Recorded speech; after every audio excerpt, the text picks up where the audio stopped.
Selamat pagi, perkenalkan nama saya Anastasia Anika Manulang, jabatan perawat rampil, OPD Rumah Sakit Umum Daerah Provinsi Tarakan, Kalimantan Utara. Saya peserta Latsar CPNS Angkatan 43 dengan NDH 3. Isi podcast saya kali ini tentang pendapat saya mengenai nilai-nilai dasar PNS, akuntabilitas, dan nasionalisme, baik sebagai seorang perawat dan sebagai organisasi PPNI dikaitkan dengan kasus penganiayaan terhadap perawat CRS yang terjadi di Rumah Sakit Siloam, Palembang. Kita mulai ya. Berdasarkan Undang-Undang Nomor 5 Tahun 2014 ada 3 tugas utama ASN, meliputi 1. Sebagai pelaksana kebijakan, 2. Sebagai pelaksana pelayanan publik, 3. Sebagai perekat dan pemersatu bangsa. Di mana untuk menerapkan tugas utama tersebut, PNS diharapkan mampu menginternalisasikan nilai-nilai aneka, yaitu meliputi A. Akuntabilitas, E. Nasionalisme, E. Etika publik, K. Komitmen mutu, A. Anti korupsi. Saya jelaskan pengertian akuntabilitas dan nasionalisme menurut modul yang saya pahami. Akuntabilitas merupakan nilai bentuk kewajiban pertanggungjawaban terhadap kinerja atau tindakan baik yang dilakukan individu atau organisasi dengan indikator bertanggung jawab, profesional, dan loyalitas. Nasionalisme adalah nilai yang tumbuh dalam aparatur sipil negara yang tertuang dalam Pancasila melalui 45 butir-butir Pancasila dengan indikator cinta tanah air, kerjasama, dan rela berkorban.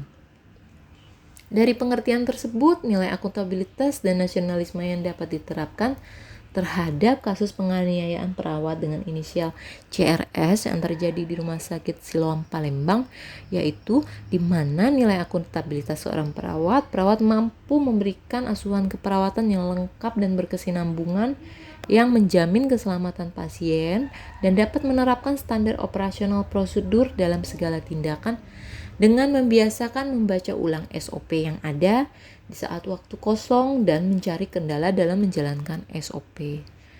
Kemudian menjaga kode etik dan kode perilaku dengan menerapkan penggunaan komunikasi dua arah, membina hubungan saling percaya, dan menerapkan 5S dalam setiap interaksi.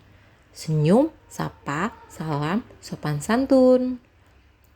Kemudian perawat diharapkan mampu memahami masalah dan mencarikan solusi yang pasien dan keluarga rasakan sehingga pasien dan keluarga memiliki rasa percaya kepada perawat. Yang terakhir, perawat diharapkan mampu mengikuti pelatihan dan seminar-seminar profesi agar dapat menjadi perawat yang berprofesional dan dalam memberikan pelayanan yang terbaik. Dan organisasi PPNI di sini nilai akuntabilitas yang dapat diterapkan menurut saya adalah organisasi PPNI memberikan dukungan baik secara moral dan pendampingan secara hukum, serta mampu membuktikan bahwa anggota organisasi tersebut mampu bekerja sesuai standar yang berlaku. Namun, tidak menutup kemungkinan sebaiknya PPNI dapat berkoordinasi dengan instansi pelayanan kesehatan untuk mengevaluasi SOP apakah memerlukan regulasi sebagai perbaikan. Dan untuk nilai nasionalisme sebagai seorang perawat, di mana perawat diharapkan mampu mengimplementasikan nilai-nilai Pancasila dalam pelayanan asuhan keperawatan, yaitu perawat mampu memberikan pelayanan yang profesional tanpa memandang agama pasien maupun tanpa memandang kelas dan golongan pasien. Perawat juga mampu melakukan kerjasama, seperti contohnya mengkomunikasikan kepada atasan atau rekan kerja akan risiko terjadinya konflik demi menghindari konfliknya terjadi tersebut. Perawat menjunjung tinggi nilai-nilai kemanusiaan dalam menjalankan asuhan keperawatan. Sekian podcast saya mengenai nilai akuntabilitas dan nasionalisme seorang perawat dan organisasi PPNI yang dikaitkan dengan kasus penganiayaan perawat Rumah Sakit Siloam, Palembang. Sekian dan terima kasih. Selamat pagi dan salam sehat dari saya, Selamat pagi.